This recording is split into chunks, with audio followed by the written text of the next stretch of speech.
Assalamualaikum warahmatullahi wabarakatuh.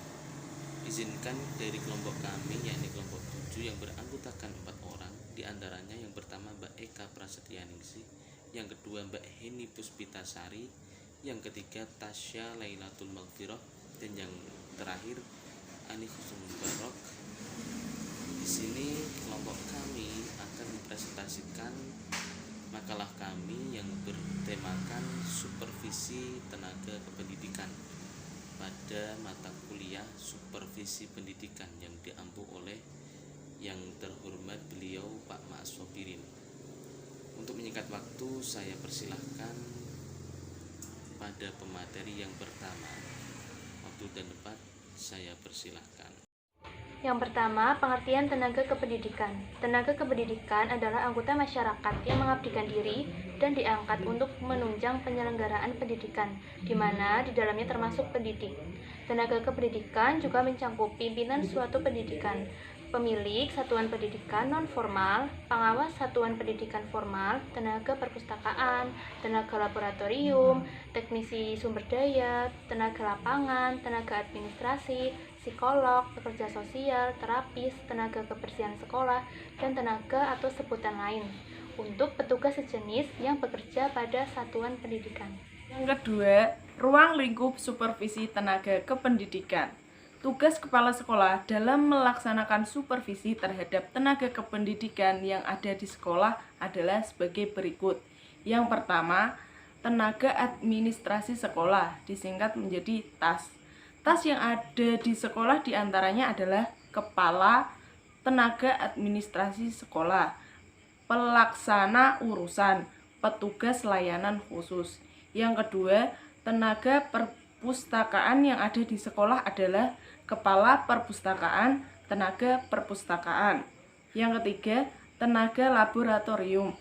Tenaga laboratorium terdiri dari kepala laboratorium, teknisi laboratorium, dan laboran. Yang keempat, ketua program keahlian atau Kaprodi. Baik, saya akan melanjutkan yang C, langkah-langkah kegiatan supervisi tenaga kependidikan. Pertama, perencanaan supervisi tenaga didik atau TENDIK. Langkah pertama yang dilakukan untuk melaksanakan supervisi tenaga kependidikan adalah menyusun program supervisi tenaga kependidikan. Adapun poin-poin yang harus ada dalam pembuatan perencanaan supervisi adalah sebagai berikut. Yang pertama, latar belakang, landasan hukum, merumuskan tujuan dan indikator keberhasilan.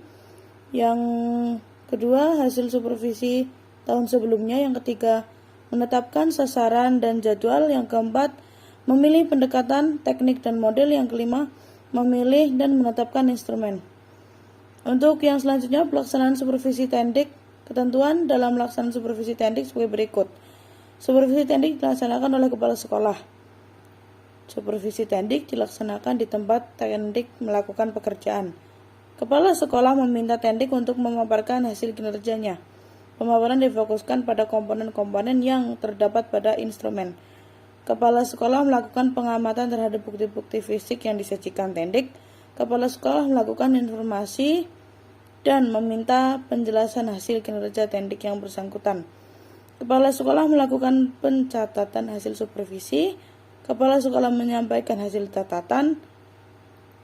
Yang selanjutnya adalah tindak lanjut hasil supervisi TENDIK. Langkah selanjutnya dari supervisi TENDIK adalah melakukan kegiatan tindak lanjut. Adapun langkah-langkahnya sebagai berikut. Mengumpulkan hasil supervisi TENDIK, menginventaris item-item komponen yang rendah-rendah, menganalisis hasil supervisi TENDIK, membuat program perbaikan kinerja TENDIK, pembinaan umum tentang perbaikan kinerja TENDIK, melaksanaan program perbaikan kinerja TENDIK. Untuk selanjutnya saya serahkan kepada moderator. Sekian dari kelompok kami, kurang lebihnya kami memohon maaf yang sebesar-besarnya. Terima kasih atas partisipasi dari kalian semua. Akhirul kalam, ihdinas siratal mustaqim, wallahul muwaffiq ila aqwamit thoriq.